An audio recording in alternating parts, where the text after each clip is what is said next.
Chapter 38, which treats of the curious discourse Don Quixote delivered on arms and letters. Continuing his discourse, Don Quixote said, "As we began in the student's case with poverty and its accompaniments, let us see now if the soldier is richer, and we shall find that in poverty itself there is no one poorer, for he is dependent on his miserable pay, which comes late or never,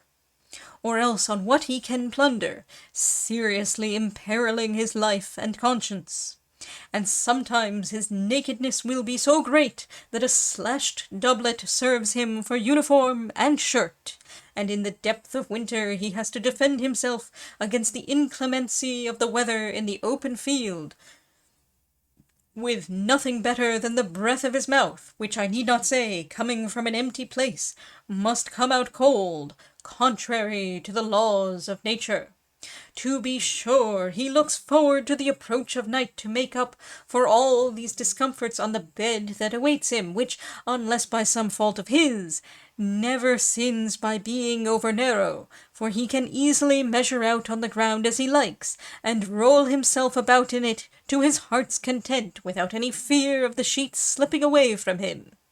Then, after all this, suppose the day and hour for taking his degree in his calling to have come. Suppose the day of battle to have arrived, when they invest him with the doctor's cap made of lint, to mend some bullet hole, perhaps, that has gone through his temples, or left him with a crippled arm or leg.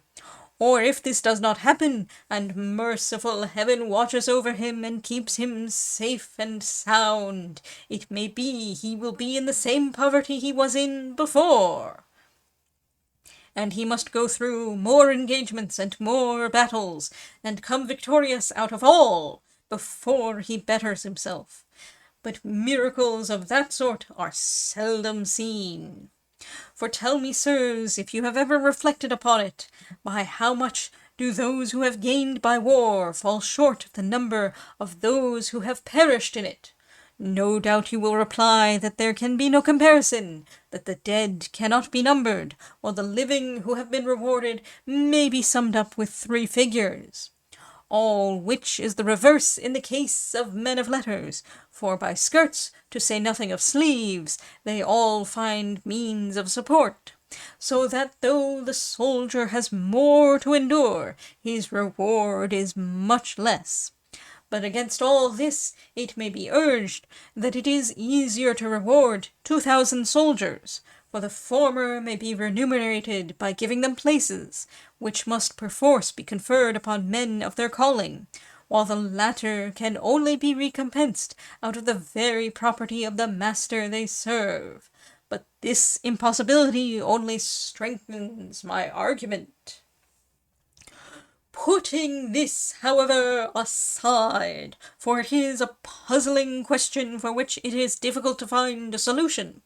let us return to the superiority of arms over letters, a matter still undecided. So many are the arguments put forward on each side, for besides those I have mentioned, letters say that without them arms cannot maintain themselves, for war too has its laws and is governed by them, and laws belong to the domain of letters and men of letters. To this arms make answer that without them laws cannot be maintained, for by arms states are defended, kingdoms preserved, cities protected, roads made safe, seas cleared of pirates, and in short, if it were not for them, states, kingdoms, monarchies, cities, ways by sea and land would be exposed to the violence and confusion which war brings with it, so long as it lasts and is free to make use of its privileges and powers. And then it is plain that whoever costs most is valued and deserves to be valued most. To attain to eminence in letters costs a man time, watching, hunger, nakedness, headaches, indigestions, and other things of the sort, some of which I have already referred to. But for a man to come in the ordinary course of things to be a good soldier costs him all the student suffers, and in an incomparably higher degree, for at every step he runs the risk of losing his life. For what dread of want or poverty that can reach or harass the student can compare with what the soldier feels, who finds himself beleaguered in some stronghold, mounting guard in some ravelin or cavalier, knows that the enemy is pushing a mine towards the post where he is stationed, and cannot under any circumstances retire or fly from the imminent danger that threatens him. All he can do is to inform his captain of what is going on, so that he may try to remedy it by a countermine, and then stand his ground in fear and expectation of the moment when he will fly up to the clouds without wings, and descend into the deep against his will. And if this seems a trifling risk, let us see whether it is equalled or surpassed by the encounter of two galleys, stem to stem, in the midst of the open sea, locked and entangled one with the other, when the soldier has no more standing room than 2 feet of the plank of the spur, and yet, though he sees before him threatening him as many ministers of death as there are cannon of the foe pointed at him, not a lance length from his body, and sees too that with the first heedless step he will go down to visit the profundities of Neptune's bosom, still with dauntless heart, urged on by honour that nerves him, he makes himself a target for all that musketry, and struggles to cross that narrow path to the enemy's ship. And what is still more marvellous,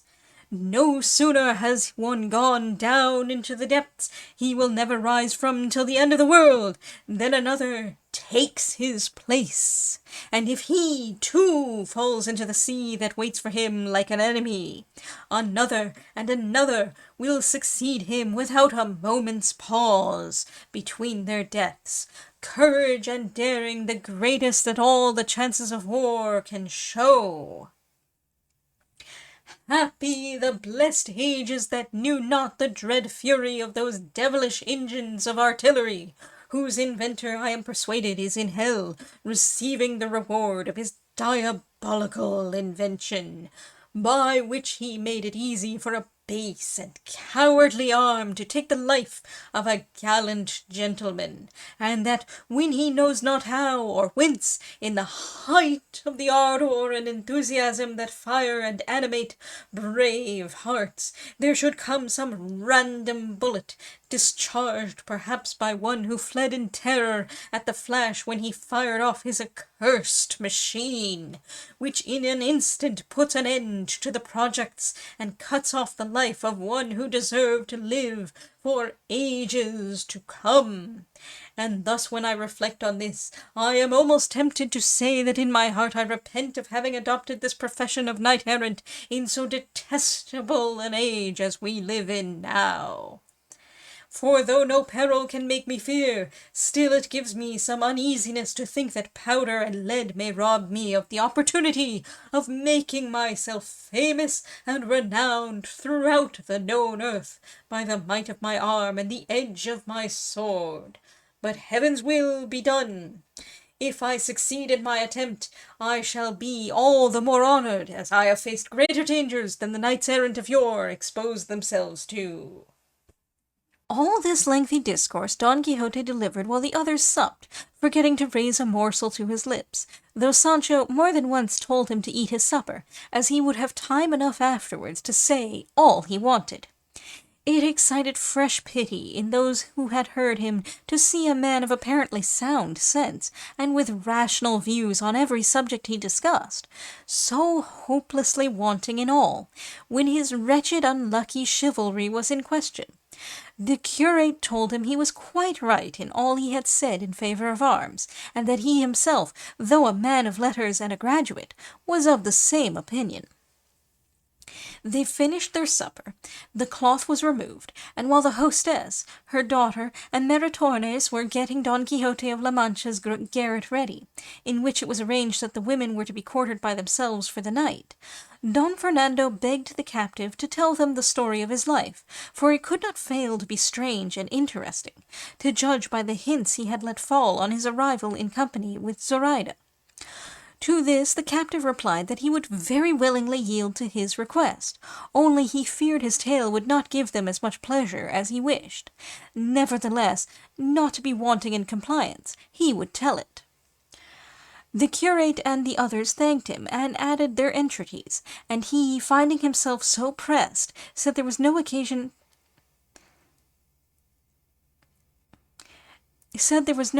to ask, where a command had such weight, and added, if your worships will give me your attention, you will hear a true story which, perhaps, fictitious ones constructed with ingenious and studied art cannot come up to.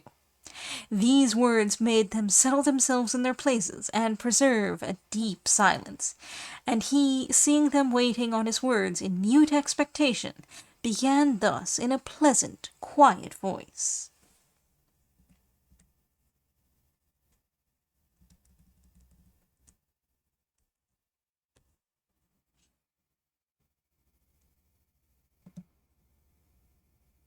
May be summed up with 3 figures, i.e., fall short of 1,000. By skirts, to say nothing of sleeves. Clemensin explains this as in one way or another. Another explanation is that by skirts, faldas, regular salary is meant, and by sleeves, mangas,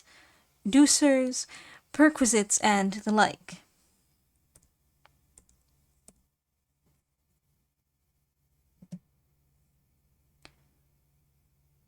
Courage and daring the greatest that all the chances of war can show. We have here, no doubt, a personal reminiscence of Lepanto.